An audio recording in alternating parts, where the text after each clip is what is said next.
Okay, so what we're going to do today is we're going to be looking at linear regression. However, we're going to be talking about what to do if problems arise as you're doing it. So in chapter 9, we kind of continue that same process of linear regression, and we had a few instances and examples where stuff would happen that would cause us to be cautious, or maybe, hey, you know, we shouldn't use the linear model for this case.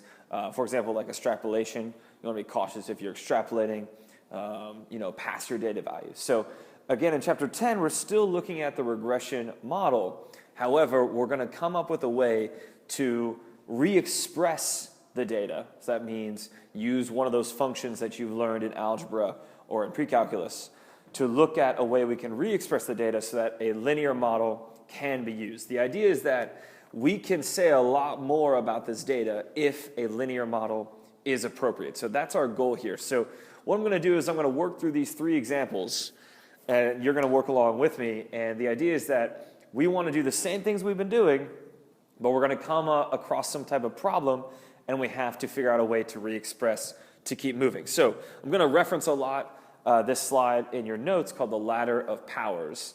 And this is a good slide to use for the whole week, because we're going to be kind of following this pattern in order to try to find the model that is the most useful. Again, no model is going to be right, no model is going to be wrong. They're all wrong, right? We're going to say which one is the most useful. That's what we're trying to find. Is it worthwhile to use it? Okay. So the first example has to do with the world population, and it says we have the years from 1950 to 2000 with a population in millions. So if we look at the model part, it says to scale the years. So what that means is we're going to go from years since 1900.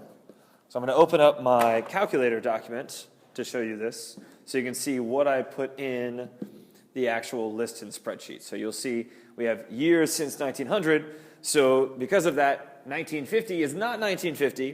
1950 is just 50. And then 1950 is 55, 1960 is 60, and so on and so forth. So go ahead and take the time to put in those values for the year and the population. So that's what I've labeled my variables here, year and population. So we're going to go ahead and move forward with making the model, but first we need to check out the scatter plot. Is it appropriate here? So I'm going to go doc, insert, data and statistics. I'm going to say that year is driving the population.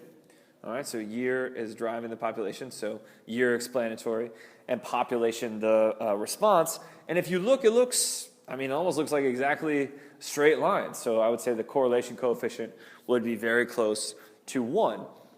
So I'm going to go ahead and run the model. Doc, insert, calculator, menu, statistics, stat calculations. So linear regression number 4 here, a plus bx.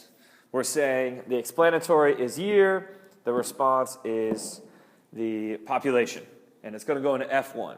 And this all looks great. We're feeling confident about it. We always have to check the residuals plot to make sure that there's nothing interesting going on. So I put year again, but instead of population, I put stat.residual. And lo and behold, in the residuals, I see a distinct curve. So at this point, it is not appropriate not appropriate to use that linear model that we just found, this one back here that said the a plus bx. So it's actually not appropriate, even though the r and the r squared are quite strong, because we see a pattern in the residuals plot. So this leads me to the ladder of power. So I've been telling you this for weeks now, that we're actually going to do something once you find out that it is inappropriate. And I'm literally just going to go through the ladder. So right now we are at, right here, 1, so raw data. We haven't shown anything, or we haven't changed anything. So I'm going to go ahead and try this square. So I'm going to go up to square all my y values. So again, if you look at this, we said that year explains population. So year are my x values, population are my y. So I'm going to go back to the original list and spreadsheet.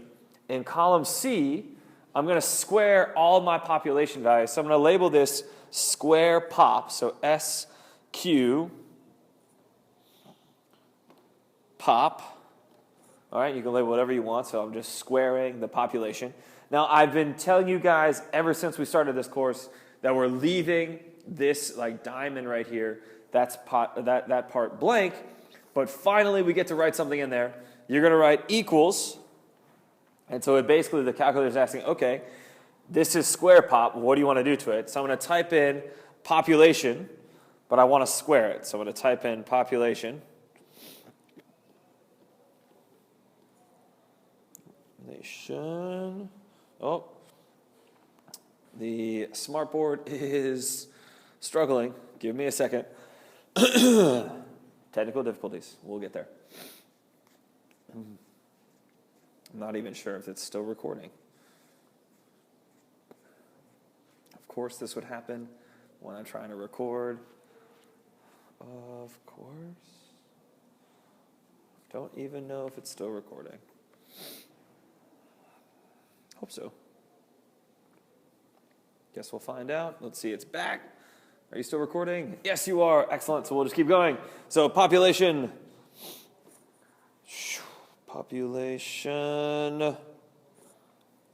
Close it, and I want to square it. So I'm going to go ahead and square it. So I would say look down here at the bottom where it says square pop equals population squared. If you're like, I can't read what's in there, look at the actual box and hit enter, and it squares all of the population values for you. So now I want to do a new data and statistics where I have year, which I have not changed. I have not changed anything about the year. But instead of my y value being population, I'm going to do y value is square pop. And it actually, if you look at that, it actually now looks more curved than it did before. So I actually don't like that. So using the square of the population did not work. So I'm just going to X that out. That one didn't work. So then I'm going to go down to the one below raw data, because again, we already have raw data. And I'm going to go to the square root of my y values. So that'd be the square root of the population. So I'll go to column D, and type in SQRT pop, which means what I'm going to do is I'm going to take the square root of population. So I'm going to write equals the square root of population.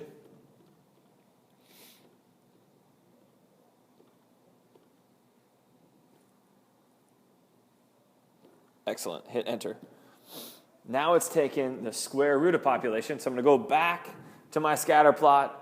And instead of square pop, I want square root of pop. All right. It's back to looking pretty much almost like exactly a straight line. So R really close to 1. It looks linear.